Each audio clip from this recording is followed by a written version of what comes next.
Bismillahirrahmanirrahim. Assalamualaikum warahmatullahi wabarakatuh. Alhamdulillahi rabbil alamin.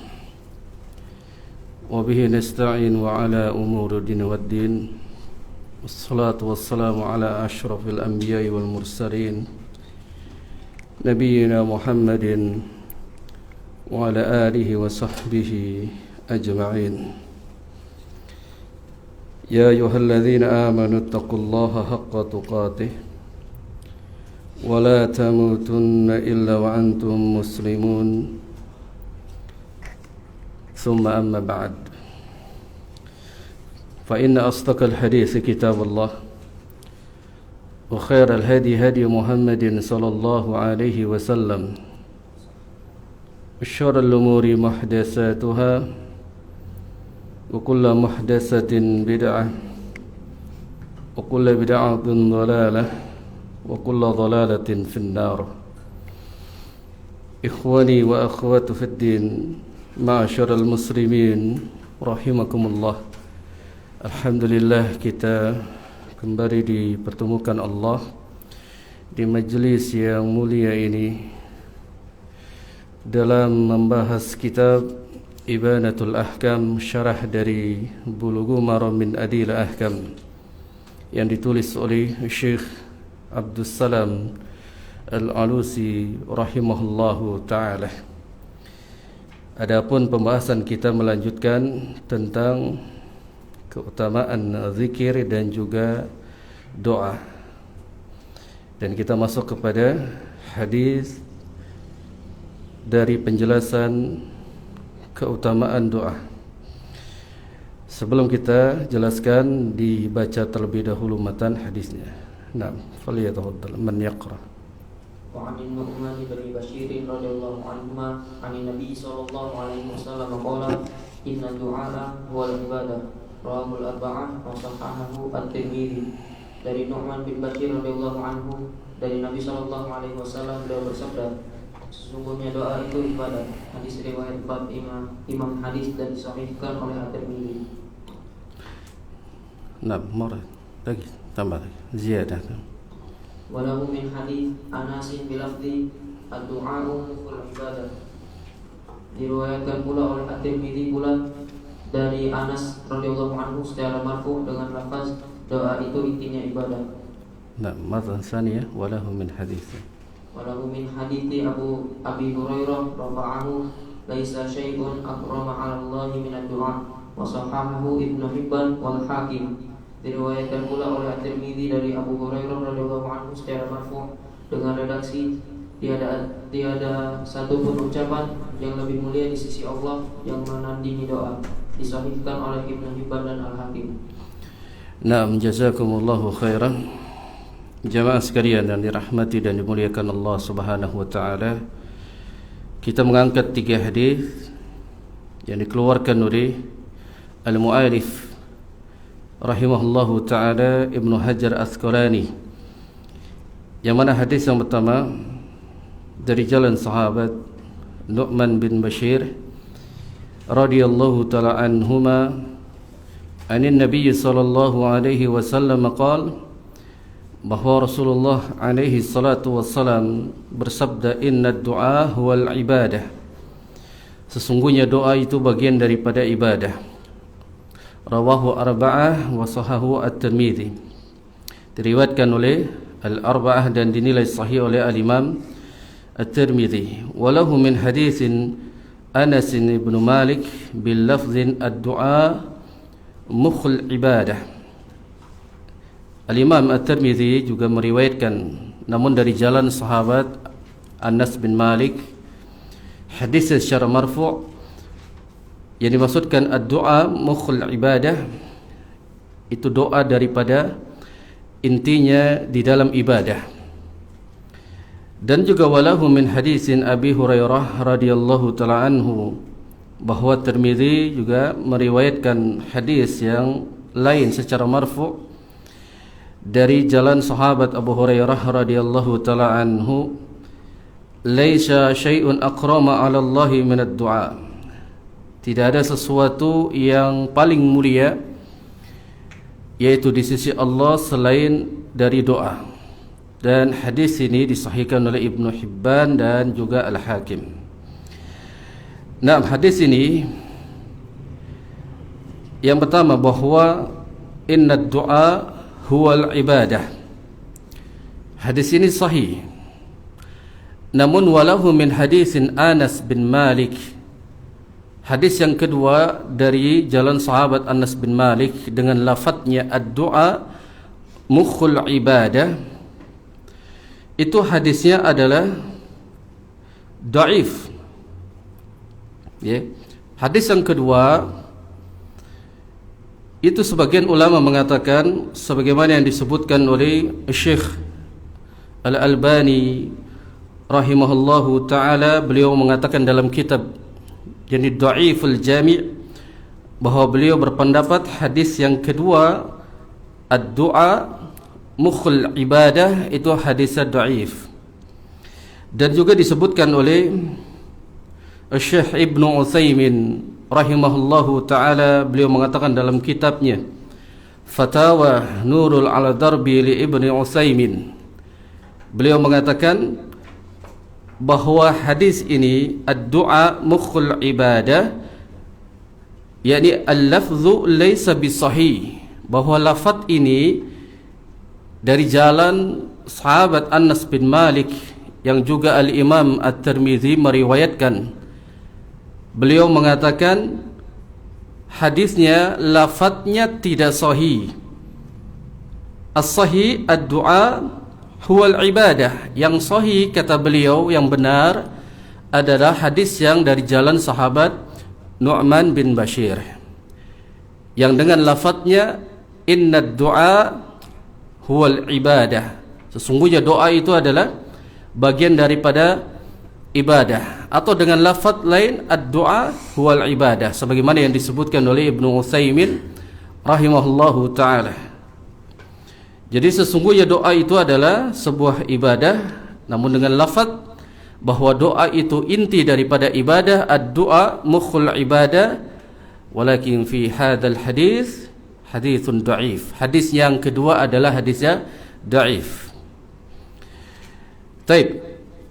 Kemudian yang hadis ketiga, hadis yang sahih dikeluarkan oleh Ibnu Hibban dan juga Al-Hakim, yang lafadznya laisa syai'un akrama 'ala Allah minad du'a, tidak ada sesuatu yang paling mulia di sisi Allah melainkan doa.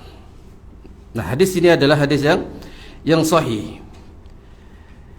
Tiga hadis dicantumkan dan dijelaskan menjadi satu oleh Syekh Abdul Salam Al-Alusi di dalam kitab ini. Di antaranya berisikan di dalamnya ad-du'a minal ibadat al-jalilah allati hassu 'alaiha asy-syar'u wa raghaba fiha, bahwa doa itu adalah bagian daripada ibadah yang sangat mulia, yang syariat memerintahkan agar kaum muslimin hamba-hambanya senantiasa berdoa kepada Allah.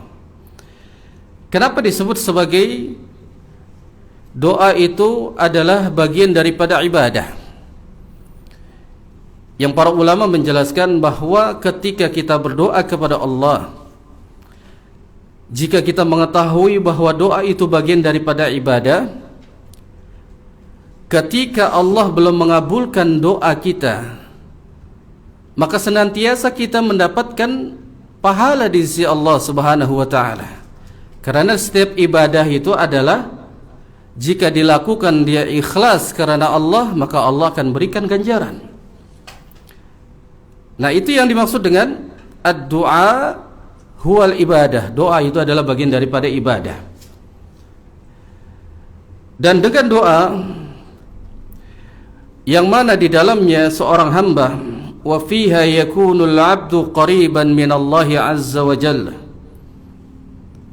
antara hamba dengan Allah itu dekat.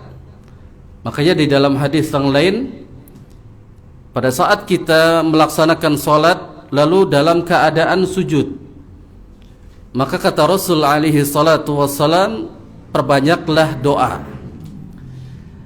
Karena pada saat kita sujud, itulah yang diperintahkan oleh Rasulullah agar kita banyak berdoa. Allah dekat sebagaimana dekatnya urat yang ada di leher kita. Banyak berdoa kepada Allah Subhanahu wa taala. Hamba dengan Allah begitu dekat. Maka di antaranya doa itu, ad-du'a yakiful 'abdu baina yadayillah sa'ilan hajatahu mutawassilan ilaihi bi asma'i wa sifatihi. Seorang hamba ketika dia berdoa kepada Allah Subhanahu wa taala, ada yang diinginkan, ada yang diminta dari kebutuhan hajatnya, dan menyambungkannya kepada Allah, di antaranya sebut dan membaca atau berdoa dengan nama-nama Allah dan sifat-sifatnya. Nah, di antaranya Allah memiliki 99 sifat yang diketahui. Tidak dibatasi sebagaimana akidahnya Asy'ari, hanya 20 sifat saja. Tapi ahlu sunnah menetapkan bahwa asmaul husna, nama dan sifat Allah itu yang diketahui hanya 99, dan masih banyak yang tidak dicantumkan atau yang tidak disebutkan. Ketika kita berdoa kepada Allah, maka di antaranya para ulama, sebagaimana yang disebutkan dalam kitab Al-Adab Islamiyah, disebutkan oleh Syekh Khalid Al-Juhani hafizahullahu ta'ala, ketika beliau menjelaskan tentang adab-adab di dalam berdoa. Di antaranya dia harus menyebut dari nama-nama Allah dan sifatnya, memuji Allah Subhanahu wa ta'ala dengan sifatnya, karena Allah adalah sangat suka, sangat cinta dengan hambanya ketika meminta kepadanya, dan kita menyebut dari nama dan sifatnya. Sebagaimana anak yang meminta kepada orang tuanya, kepada ayah dan bundanya, akan tetapi dia meminta dengan cara memuji-muji kedua orang tuanya, maka niscaya orang tua akan luluh dan akan memberikan apa yang diinginkan. Dan begitu juga Allah Tabaraka wa Ta'ala, ketika hambanya menginginkan apa yang diinginkan, lalu minta dia tujukan kepada Allah, lalu dia memuji Allah dengan nama dan sifatnya, niscaya Allah Subhanahu wa Ta'ala akan memberikan apa yang dia minta. Dan ini salah satu adab di dalam kita berdoa kepada Allah Subhanahu wa Ta'ala. Kemudian jamaah sekalian, ketika kita meminta kepada Allah dengan menyebut nama dan sifatnya, hadis ini yang disabdakan oleh Rasulullah sallallahu alaihi wasallam, ad-du'a huwal ibadah, bahwa doa itu bagian daripada ibadah. Yang dimaksudkan min ajlih takunul ibadah, li'anna al-'abda fi du'aihi li rabbih yakunu mu'tarifan bi kamali rububiyyah wa uluhiyyah. Maksud daripada hadis ini, doa itu adalah bagian daripada ibadah yang mana hamba itu mengetahui bahwa Allah Subhanahu wa Ta'ala itu memiliki yaitu sifat, nama dan sifatnya, dan kemudian kita mengetahui akan hakikat rububiyah dan uluhiyahnya.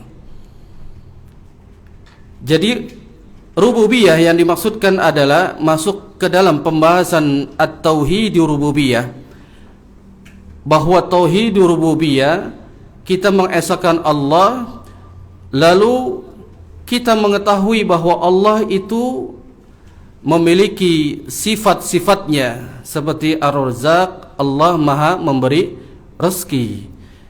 Dan niscaya kalau kita mengetahui dengan sifat rububiyah, maka ketika kita membutuhkan minta rezeki, maka kita akan minta kepada Allah, karena Allah adalah Maha memberi rezeki. Dan begitu juga dengan kita meminta hidayah, meminta petunjuk. Kalau kita mengetahui tentang rububiyah Allah, maka niscaya kita akan minta kepada Allah, minta hidayah agar ditunjukkan ke jalan yang benar. Dan juga kita mengetahui tentang tauhidul uluhiyah. Makanya Syekhul Islam Ibn Taimiyah rahimahullah ketika menjelaskan di dalam kitab beliau Wasithiyah, beliau mengatakan at-tauhidul uluhiyah huwa tauhidul ibadah. Tauhid uluhiyah itu sama dengan tauhid ibadah. Seseorang ketika mengesahkan Allah, yaitu di dalam seluruh ibadah. Syekh Saleh Al-Fauzan ketika mensyarahkan kitab tauhid, yaitu milik Syekh Muhammad bin Abdul Wahhab, di dalam kitabnya Al-Mulaqas fi Syahri Kitab Tauhid, beliau mengatakan dan menjelaskan makna tauhid. At-tauhid yani huwa ifradullah bil ibadah, bahwa tauhid itu adalah engkau mengesahkan Allah di seluruh ibadah. Sebagaimana kita berdoa kepada Allah yang Rasulullah SAW sabdakan, inna du'a huwal ibadah, sesungguhnya doa itu bagian daripada ibadah. Maka wajib kita mengetahui mu'tarifan yani lil uluhiyah. Kita harus mengetahui tentang ibadah, tentang uluhiyah, bahwa ibadah yang kita tunjukkan hanya kepada Allah. Berdoa juga kita tunjukkan kepada Allah. Tidak boleh kita berdoa kepada selain Allah Subhanahu wa taala. Berarti di sini kita dituntut apa? Untuk mempelajari tauhid. Maka tauhid yang pada asalnya itu tidak terbagi. Tidak terbagi, satu. Maka para ulama menjadikan membagi ada tauhid, rububiyah, uluhiyah, asma wa sifat. Ini bukan hal yang istilahnya melakukan sesuatu bid'ah, bukan. Yang membagi itu sendiri adalah orang-orang musyrikin. Lalu para ulama menjadikan membagi agar kaum muslimin bisa mengetahui apa makna tauhid uluhiyah, apa makna tauhid rububiyah, apa makna tauhid asma wa sifat. Di zaman jahiliyah orang-orang musyrikin, apakah mereka tidak mengesahkan Allah? Mereka mengesahkan Allah Subhanahu wa taala. Akan tetapi hanya mengesahkan Allah di rububiyah dan asma wa sifat saja. Ketika ditanya kepada mereka siapa yang menciptakan langit dan bumi, niscaya mereka akan mengatakan Allah. Dan ini adalah tauhid rububiyah. Dan dia mengetahui bahwasanya Allah Al-Khaliq, yaitu Maha Pencipta, yang menciptakan langit dan bumi, yang menciptakan kita, bahkan yang memberikan rezeki kepada mereka. Mereka menisbatkan kepada Allah. Namun yang menjadi sesat mereka bertentangan dengan tauhid, mereka setelah mengakui tauhid rububiyah, mengakui tauhid asma wa sifat, akan tetapi dia menyekutukan Allah Subhanahu wa taala. Dia minta kepada sesembahan yang dijadikan tandingan bagi Allah Subhanahu wa taala. Maka mulailah tercemar tauhid itu, dengan sendirinya hilang tauhid uluhiyah. Maka Allah Subhanahu wa taala ketika menurunkan di surat Al-Baqarah, ya ayuhan nasu bu'du rabbakumul ladzi khalaqakum min nafsin wahidah. Itu di situ Allah Subhanahu wa taala memberikan penjelasan kepada orang-orang musyrikin bahwa apa yang diciptakan dari yang diciptakan Allah itu adalah makhluk. Makanya wahai manusia, sembahlah Rabb kalian, jangan menyembah kepada sesembahan yang lain. Maka mulailah kaum musyrikin mereka merusak agama yang dibawa oleh agama oleh para nabi dan rasul, hingga akhirnya di tahun lahirnya yakni Syekh Muhammad bin Abdul Wahab At-Tamimi rahimahullah, ketika beliau gigih dan semangat mendakwakan akan agama Islam yang dibawa oleh Rasulullah dan para sahabatnya, maka mulailah Syekh Muhammad bin Abdul Wahab mendakwakan tauhid dan menulis kitab tauhid dan didakwakan kepada umatnya pada saat itu, dan murid-muridnya pun mendakwakan itu. Nah, kita harus mengetahui dan kita harus mempelajari. Kalau dikatakan apa hukumnya, sepakat para ulama mengatakan hukumnya adalah wajib. Ini yang pertama kali yang harus diketahui dan harus dipelajari. Tauhid. Ibadah apa saja yang kita kerjakan, yang kita lakukan, baik itu doa, salat, puasa, dan ibadah-ibadah sunnah yang lainnya, jika dia melakukannya namun dia jahil, bodoh terhadap tauhid uluhiyah, maka tidak akan pernah mendapatkan ganjaran apa yang dia lakukan ibadah itu kepada Allah Subhanahu wa taala. Sebagaimana orang-orang musyrikin yang mereka beribadah kepada Allah namun dia menyekutukan Allah Subhanahu wa taala. Kemudian jamaah sekalian rahimakumullah, maka di antaranya wa yakunu muqbilan 'ala Allah 'azza wa jalla mu'ridan 'an ghairihi. Ketika seorang hamba sudah mempelajari tauhid uluhiyah dan juga tauhid rububiyah, asma wa sifat, maka niscaya Allah Subhanahu wa taala ridho kepadanya. Lalu setiap amalan yang dia lakukan Allah akan menerimanya. Allah akan menerimanya dengan syarat yang disyaratkan oleh para ulama, bahwa ibadah yang dia tunjukkan itu adalah ikhlas, namun tidak harus yang dia bawa ikhlas, namun dia harus di atas syariat apa yang telah disyariatkan oleh Rasulullah sallallahu alaihi wasallam. Dan itu amalan yang akan diterima Allah Subhanahu wa taala. Pada zaman dahulu ketika Rasulullah sallallahu alaihi wasallam belum diutus, maka mereka diperintahkan untuk mentaati nabi dan rasul yang diutus padanya. Namun setelah Rasulullah diutus, amalan ibadah mereka harus sesuai dengan syariatnya Rasulullah sallallahu alaihi wasallam. Yad'uhu bi asma'ihi al-husna la yad'u ahadan ghairah min nabiyyin aw waliyyin musta'inan bihi fi qada'i hawaijihi fi dunya wal akhirah. Bahwa kita berdoa kepada Allah Subhanahu wa taala dengan nama dan sifatnya, maka dilarang kita la yad'u ahadan ghairah min nabiyyin. Tidak boleh seseorang itu dia berdoa kepada nabi sekalipun, wala wali, atau juga kepada para wali. Tidak boleh kita berdoa kepada mereka. Bahkan kita minta kepada malaikat yang mulia lagi dekat kepada Allah, maka tidak boleh kita berdoa kepada selain Allah Subhanahu wa taala.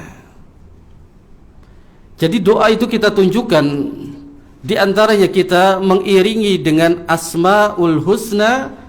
Apa maknanya? Apa faidahnya? Apa hikmahnya? Agar kita senantiasa berdoa kita tunjukkan hanya kepada Allah Subhanahu wa taala. Itu yang dimaksudkan kita berdoa diiringi dengan mengucapkan atau memuji dari asmaul husna, nama-nama Allah yang baik. Dan juga kita tidak boleh di antaranya meminta kepada selain Allah Subhanahu wa taala, sebagaimana kaum musyrikin yang mereka minta kepada para wali yang telah wafat. Mereka minta kepada masyayikh yang dianggap seorang alim, kemudian dia minta datang ke kuburannya, maka ini semuanya halnya terlarang, dan itu bagian daripada sifat jahiliyah. Dan terjadi pada saat ini kaum muslimin mereka mendatangi kubur-kubur para wali yang mereka anggap sebagai orang alim, lalu minta kepada kubur tersebut, dan bahkan tidak sedikit yang mereka salat di hadapan kubur wali tersebut. Apa hukumnya? Hukumnya adalah haram, karena ibadah yang kita lakukan, yang kita sujud dan kita ruku, tidak boleh kita menghadap selain Allah Subhanahu wa taala. Rasulullah sallallahu alaihi wasallam bersabda apa? Dalam hadis yang dikeluarkan oleh Imam Muslim, Imam Hakim, dan juga Imam yang lainnya meriwayatkan, la tusallu ilaiha, yang dimaksudkan jangan kalian salat menghadap kepadanya, yani wala tajlisu alal kubur wala tusallu ilaiha, jangan kalian duduki kubur-kubur dan jangan salat menghadapnya. Itu larangan, diduduki tidak boleh. Salat di hadapannya lebih lagi, ini haram, berarti dia telah beribadah kepada kubur tersebut, walaupun tujuannya, niatnya menyembah Allah Subhanahu wa taala.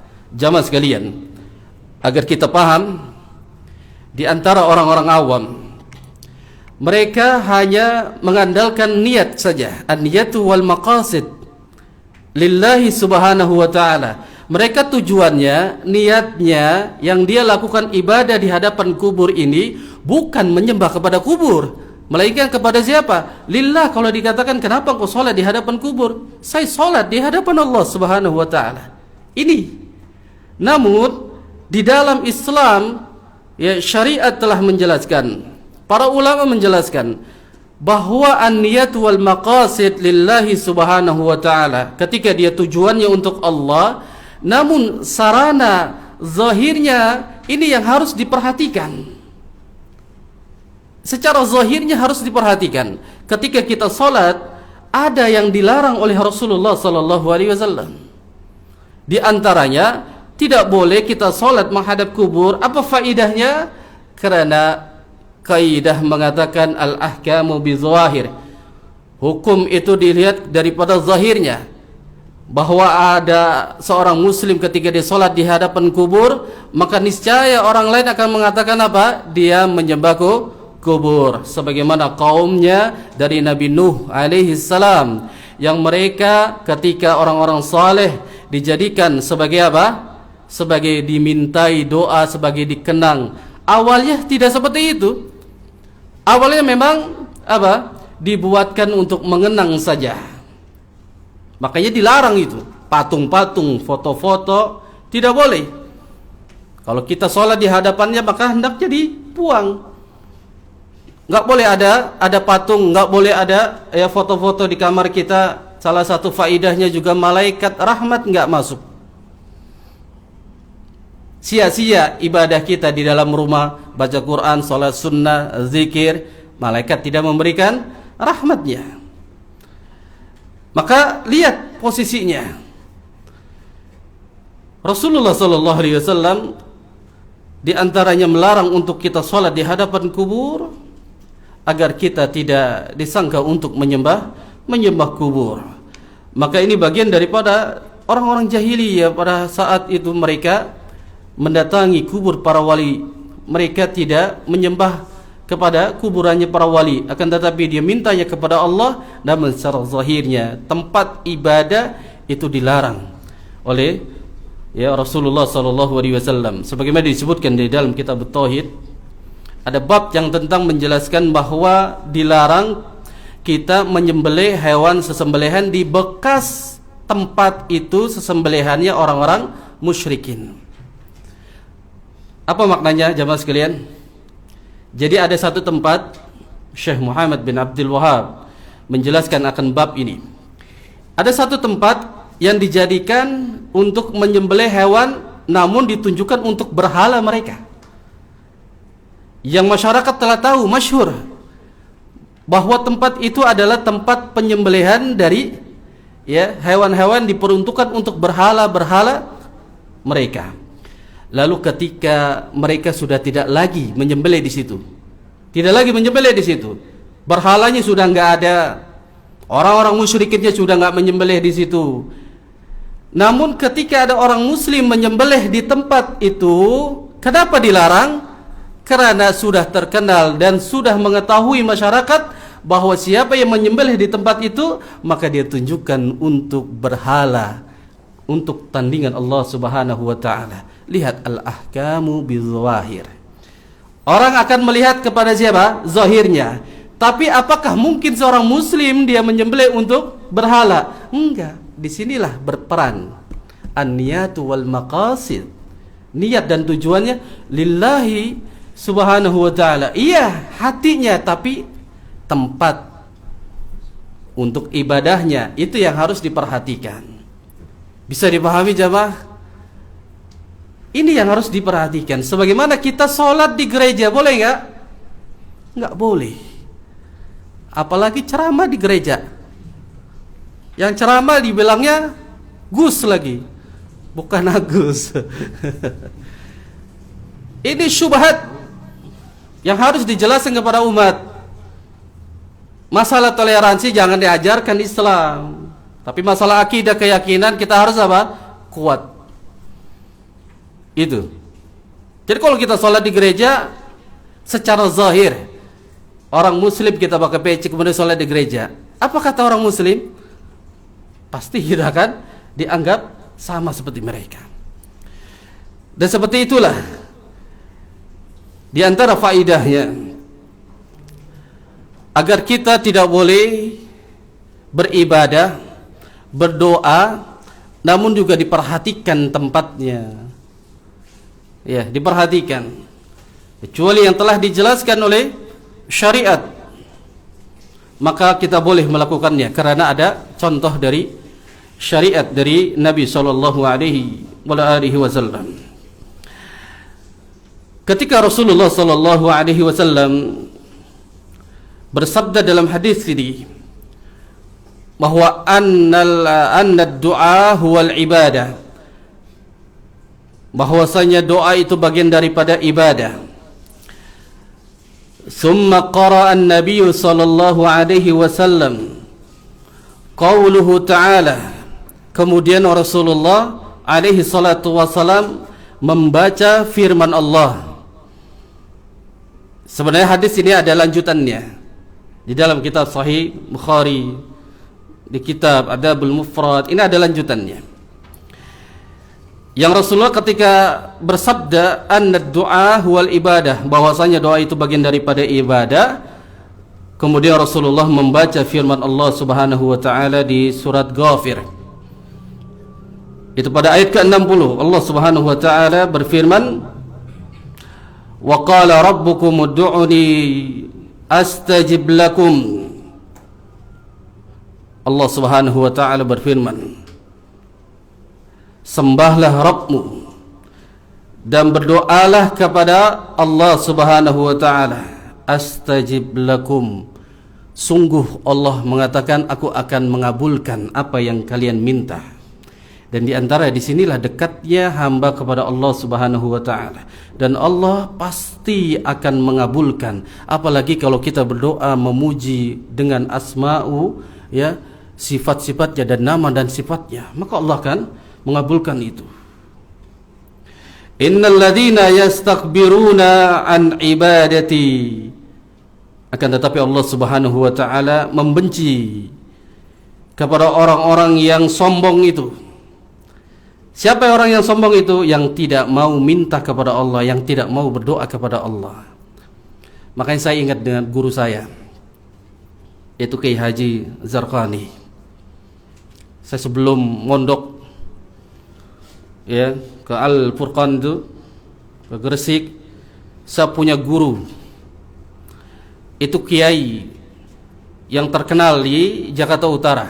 Kalau ada orang Jakarta Utara pasti tahu Kiai Haji Zarqani. Itu beliau selalu memberikan nasihat habis sholat nggak boleh langsung kabur, nggak boleh langsung pergi, sombong katanya. Seolah-olah dia tidak butuh kepada Allah Subhanahu wa taala. Lalu beliau membacakan dari ayat yang mulia ini, Allah membenci kepada mereka. Seolah-olah dia sudah mendapatkan surga, seolah-olah dia mendapatkan keselamatan, seolah-olah dia tidak ada masalah, sombong. Maka ya Allah Subhanahu wa taala membenci innal ladzina yastakbiruna an ibadati, dan bahkan Allah mengatakan sayadkhuluna jahannam dakhirina, nanti di akhirnya mereka akan dimasukkan ke dalam neraka jahanam karena mereka tidak butuh kepada Allah Subhanahu wa taala. Padahal kita di padang mahsyar itu membutuhkan apa? Membutuhkan rahmat-Nya. Dan juga di dalam ibadah kita itu kita membutuhkan rahmat-Nya.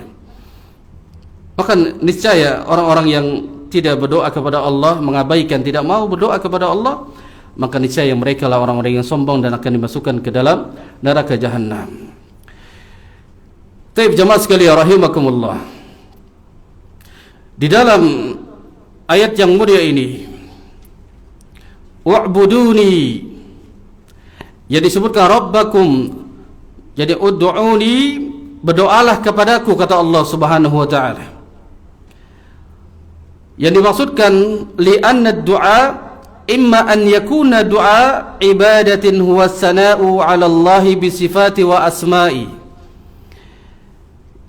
Dalam ayatnya berdoalah engkau kepadaku, ini menunjukkan bahwa doa itu bagian daripada ibadah. Dan ibadah berdoa itu kita harus memuji Allah Subhanahu wa taala. Ingat tuh, kalau kita lagi ingin menginginkan sesuatu di dunia, kalau kita memuji orang tersebut, maka niscaya dia akan senang kepada kita, diangkat-angkat, dipuji-puji, maka pasti akan dikasih. Dan Allah Subhanahu wa taala memiliki sifat seperti itu, senang dipuji, senang diminta. Maka di antaranya kita harus memuji Allah Subhanahu wa taala dan dari nama dan sifat-sifatnya. Wahaya su'alul 'abda rabbah, ketika seorang hamba itu minta kepada Allah Subhanahu wa taala dan juga minta. Di sini diperintahkan wa talabur rahmati wal maghfirah. Selain kita minta apa yang kita inginkan, su'alul 'abda rabbahu 'azza wa jalla hajatahu. Ketika kita berdoa, minta apa yang kita inginkan dari hajat kita, dan juga diperintahkan wa talabatur rahma wal maghfirah. Jangan lupa minta rahmat dan minta pengampunan dari Allah Subhanahu wa taala. Apa maknanya jemaah sekalian? Kita harus minta rahmat, kita harus minta pengampunan. Maka ketika para ulama menjelaskan tentang hadis bahwa setiap hamba itu tidak akan masuk surga, dia akan masuk surga dengan amalannya, akan tetapi masuk surga seseorang itu dengan apa? Rahmat Allah Subhanahu wa taala. Maka para sahabat berkata, bagaimana dengan engkau ya Rasulullah? Iya, akan tetapi Allah telah memberikan rahmat kepadaku. Nah, penjelasan bahwa amalan ibadah yang kita lakukan ini tidak dapat memasukkan kita ke dalam surga. Kalau begitu nggak usah beribadah aja, percuma. Namun jangan salah paham.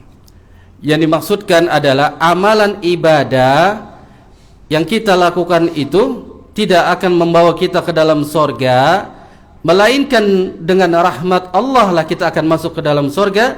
Ingat, ibadah harus kita mencari ridha Allah, bukan ridha manusia. Ibadah yang kita lakukan, kita harus tunjukkan untuk Allah, bukan untuk manusia. Maka disitulah ibadah yang akan diberikan dan mendapatkan rahmat dari Allah Subhanahu wa taala. Dan juga minta maghfirah, minta pengampunan, karena kita adalah manusia yang senantiasa berbuat salah, berbuat dosa. Karena Rasulullah SAW bersabda, ya, kullu bani Adam khata, bahwa setiap bani Adam itu, ya manusia itu pasti berbuat salah. Ya, khairul khata'u at-tawwabun. Sebaik-baik orang yang berbuat dosa, berbuat salah, berbuat maksiat, merekalah yang senantiasa minta ampun kepada Allah Subhanahu wa taala. Bagaimana mungkin kalau kita melakukannya salat sunnah, Masya Allah tidak putus-putus, salat malamnya, baca Qur'annya, sedekahnya, tapi apa? Berbuat dosa terus. Hingga akhirnya Allah apa? Menjauhkan rahmatnya, karena dengan sebab maksiat yang dia lakukan. Walaupun amalannya di atas ikhlas dan di atas sunnah, tapi dia senantiasa berbuat maksiat, bagaimana Allah akan memberikan rahmatnya? Maka dari itulah dengan kita minta kepada Allah pengampunan. Makanya kan adab juga disebutkan oleh Syekh Khalid Al-Juhani. Beliau pun menjelaskan agar kita minta ampun kepada Allah, istighfar. Faidah diantaranya setiap solat yang 5 waktu kita selesai itu bukan baca alhamdulillah dan baca salawat, tapi berdoa apa? Istighfar. Apa faidahnya? Ada yang tahu? Faidahnya kenapa kita selesai solat kita membaca astagfirullah, astagfirullah, astagfirullah. Tapi sebagian kaum muslimin selesai salam alhamdulillah dulu, baru dia istighfar. Maka faidahnya kenapa kita mengucapkan yang pertama kali adalah istighfar? Karena di dalam solat ketika kita melakukannya ibadah lillah, kemudian di atas syariat sunnah ya Nabi SAW, namun ada salah, ada khilaf, ada memikirkan dunia, solat yang gak khusyuk, maka kita minta ampun kepada Allah Subhanahu wa taala. Sebagaimana setiap majelis ditutup dengan kafaratul majelis. Kafarah adalah penggugur dari majelis, karena bisa saja antum di sini lagi memikirkan apa? Dunia, memikirkan yang di luar, dan juga bagi yang pembicaranya juga mungkin ada kepleset, ya salah membaca ayat atau dalam membaca hadis atau menjelaskan tentang masalah syariat ini. Namun ketika ditutup dengan doa kafaratul majlis, diantaranya minta ampun kepada Allah Subhanahu wa taala. Begitu agar kita bersih. Agar kita bersih, kemudian kita ya minta apa yang kita inginkan. Demikian wallahu alam. Nanti kita akan lanjut lagi dari pembahasan dari bab doa ini setelah salat Isya berjamaah. Aqulu qouli hadza wa astaghfirullah li wa lakum.